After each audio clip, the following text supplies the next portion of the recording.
Thank you. Raise your hands up if you know a person who's vertically challenged. Okay. Thank you. Raise your hands up if you know a person who's horizontally gifted. Anyone? Okay, thank you. Raise your hands up if you know what political correctness means. Okay, thank you.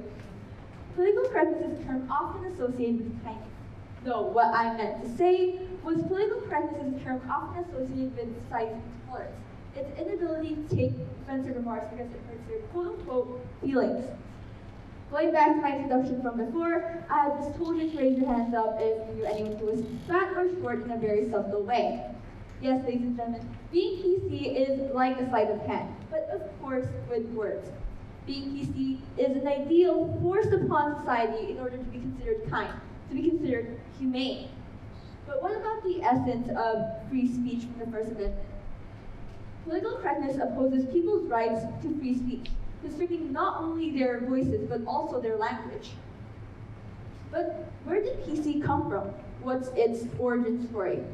To understand such a complicated matter, one has to go back in time where language has yet to be constricted by rules, constricted by order.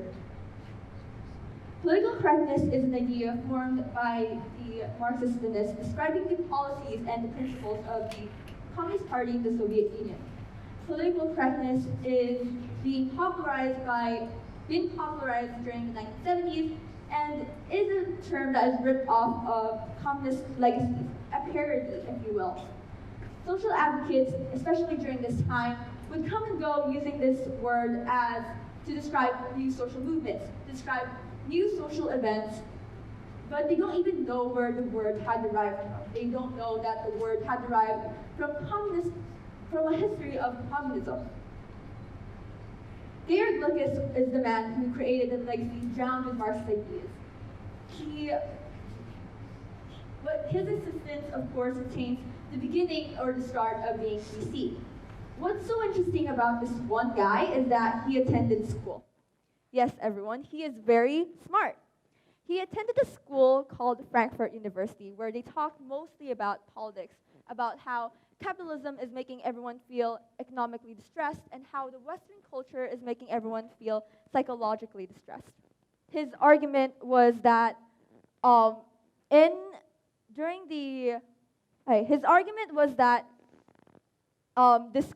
same school had created schemes in order to criticize every social institution there is, including the very family that raised us. This school had also pointed out that if you were to protect such sacrilege, you would be a patient with a mental disorder. Therefore, if anyone had the audacity or the courage to defy PC, they would be locked in a psychiatric hospital where they would undergo a training called the sensitivity training, which is essentially a conditioning that trains you to be more submissive, to be a mere puppet.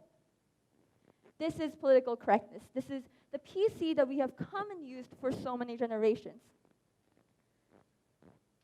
However, there's nothing wrong with being PC. There's nothing wrong with political correctness itself. Well, except for its passive ability of restricting free speech. According to Cornell Law School, the First Amendment states that Congress shall make no law respecting establishment or religion or prohibiting the exercise thereof, or engaging the freedom of speech or of the press, or the right of the people peaceably to assemble and to petition the government for redress of grievance.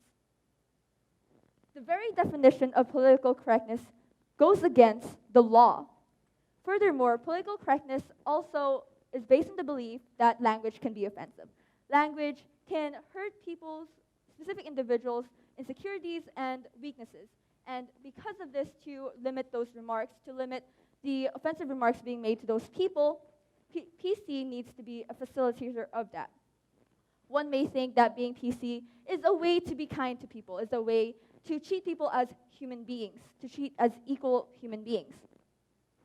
However, that in itself is the crux of the problem. Words is subjective to people, and the interpretation of such is varied amongst populations.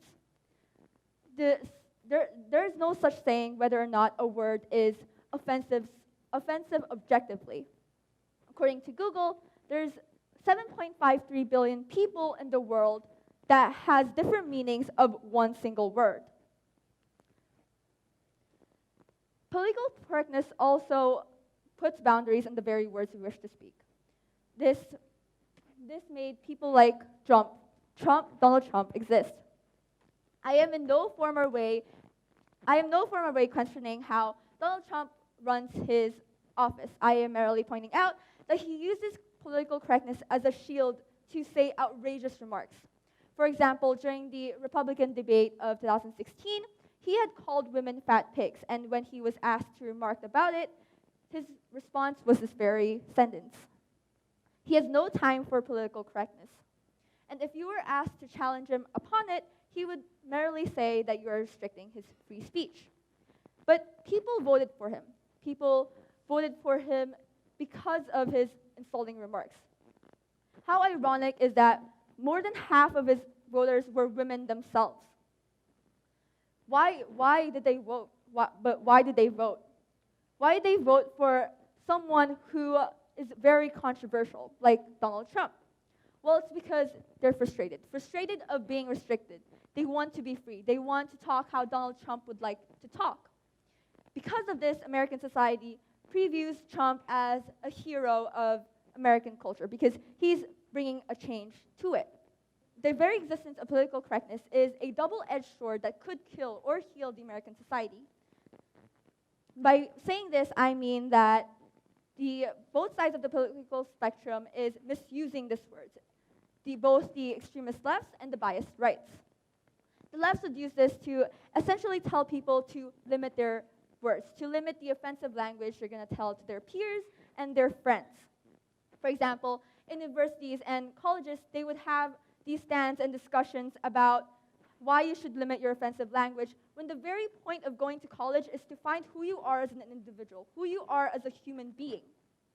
On the other hand, the biased rights had weaponized this term. They say that if they did not like what they were hearing, they would immediately say that you are being too politically correct, and using that word to provide some kind of counter-argument and deeming the other person's argument as something that's nonsense. And of course, this provides us with a larger space for more insulting remarks, like, for example, the B word or the N word.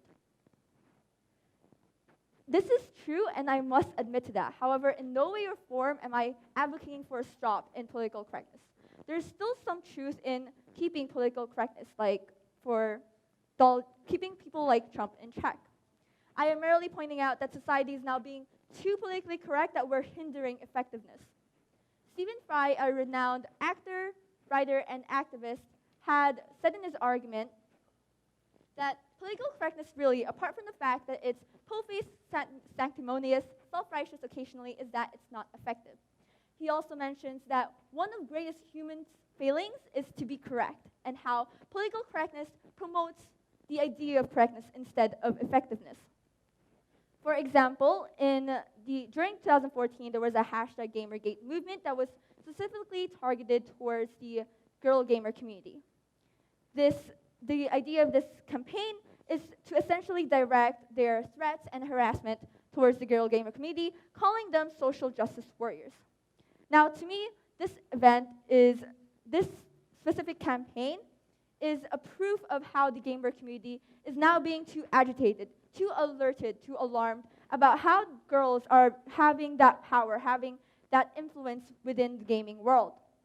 And by calling them social justice warriors, it's a way for them to dismiss any ideas, contributions, and even their personal safety.